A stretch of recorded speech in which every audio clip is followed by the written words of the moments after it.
4-point perspective. Hi guys, I'm Mobin. I've already taught 1, 2, and 3-point perspective on your channel, and now it's time to learn 4-point perspective. Let's get started. To start, you need to draw a vertical line like this. Now draw a horizontal line. Now place as many points as you want on the vertical line, spacing them evenly. Make sure the distance between each point is the same, like this. Now draw lines from the ends of the horizontal line and connect them to our points on the vertical line, like this.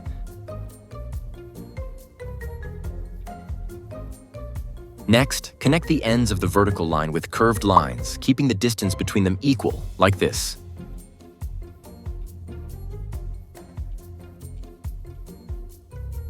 Now draw your building using these lines as a guide, like this.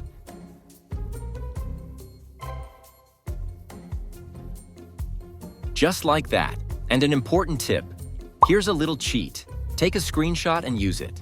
If you don't know how to find your art style, don't miss this video. I'm Mobin, and don't forget to subscribe.